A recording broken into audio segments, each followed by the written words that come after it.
8 মাস আগে মাগুরা থেকে নাটোরের এক মেলায় ব্যবসায়িক কাজে আসেন উদ্যোক্তা সাথী আক্তার, কিন্তু ভাগ্য সহায় না থাকায় ব্যবসায় লসে পড়ে দিশেহারা হয়ে যান তিনি।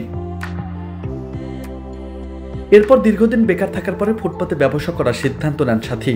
আগে থেকেই চটপটি ও ফুচকা তৈরির কাজ জানায় নেমে পড়েন এই পেশায়। প্রথমে খারাপ লাগলেও সবার সহযোগিতা মাত্র কয়েক মাসে স্বাবলম্বী হয়ে উঠেছেন সাথী আক্তার। একটি দোকানের আয় দিয়ে আর 2টি দোকান বৃদ্ধি করেছেন তিনি। নাটোরে এসেছি এই 6 থেকে 8 মাস হবে। এই যে নারী উদ্যোক্তা মেলাতে আমি এসেছিলাম, উদ্যোক্তা হিসেবে কাজ করেছি। তো ওখানে আমি মেলাতে অনেক টাকা লস খাইছি। লস খেয়ে আমার অবস্থা খুবই ভয়াবহ ছিল।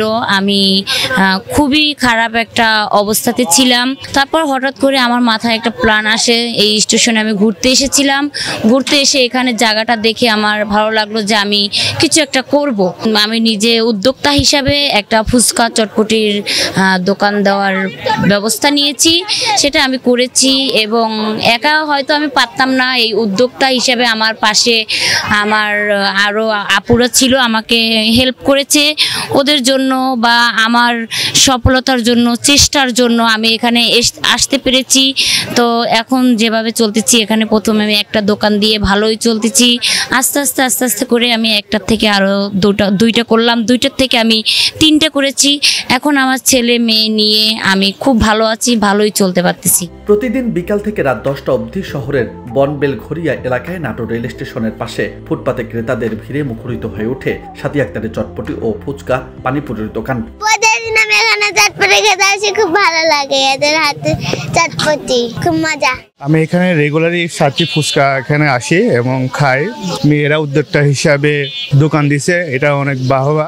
সাথী আপু এখানে সে ব্যবসা করতেছে। আমার এই ফুচকা হালিম অনেক ভালো লাগে, এই জন্য আমি প্রতিদিন তার কাছে আসি। আমরা অনেক দূর থেকে আসি। সাথী আপার এই ফুচকা পানিপুরি অনেক ভালো লাগে। তো আসলে সে ফুচকা বিক্রি করে অনেক দূর সফলতা এগিয়ে গেছে। তো আমরাও চাই হালালভাবে নারীরা এইভাবে অর্থ উপার্জন করুক, অনেক দূর এগিয়ে যাক। আমরা সবাই এটাই চাই। আমি এখানে চটপটি খেতে আসি, খুব ভালো। তারা নারী, বেকার নারীরা না থেকে তারা সুন্দরভাবে পরিবেশন করে বেচা কিনা করতেছে। আমি খেতে আসি, আমার খুব ভালো লাগে। আমরাও জীবনে চাচ্ছি যে আমরা এরকম বেকার তো থাকবো না, আমরাও এরকম করব, সে আশা করতেছি। মেয়েরা ঘরে না বসে এই ধরনের উদ্যোগ গ্রহণ করলে আমরা মনে হয় সবাই উপকৃত হব। একদিকে আর্থিক স্বাবলম্বী হব, অপরদিকে আমাদের দৈন্যতা থাকবে না। ক্রেতাদের ভিড়ে হিমশিম খেতে হচ্ছে সাথী আক্তারকে, তাই আরেকজন নারী উদ্যোক্তাকেও তার সাহায্যের জন্য পাশে রেখে দোকান পরিচালনা করছেন। এতে উপকৃত হচ্ছে নার্গিস নামের ওই নারী উদ্যোক্তাও। আমি নারী উদ্যোক্তা মেলায় কাজ করছি আপুদের সঙ্গে। পরে আপু এই দোকানটা নেওয়ার পরে আপু একা একা ছিল। তো একদিন আপু আমাকে বলছিল যে তুমি কি আসবে আমার কাছে, আমি একা একা তো আমার অনেক কষ্ট হয়। পরে আমি বলছি হ্যাঁ আমি আসবো। তো আমি আপুকে হেল্প করি, আপুর সঙ্গে থাকি। আর যে পারিশ্রমিকটা আসে এটা দিয়ে আমার ফ্যামিলিও অনেক ভালো সচ্ছল ভাবে আমি চলতে পারি ফ্যামিলিটা নিয়ে। আমি মনে করি যে মহিলা হইলেও মানে আমাদের অনেক শক্ত থাকা উচিত, যে আমরাও কিছু করতে পারি। এইটা মনোবলে সাহস রাখা উচিত। সাহস রেখে আমরাও যদি একটা কিছু করতে পারি তাহলে আমাদের ফ্যামিলি নিয়ে আমরাও অনেক ভালো থাকতে পারবো।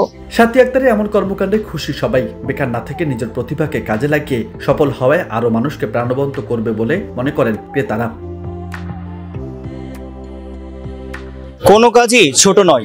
সমাজের নানা প্রতিবন্ধকতা কাটিয়ে সামনের দিকে এগিয়ে যেতে চান সাথী আক্তারের মতো নারী উদ্যোক্তারা। সফল হতে চান প্রতিনিয়ত। শহীদুল ইসলাম, বার্তা 24, নাটোর।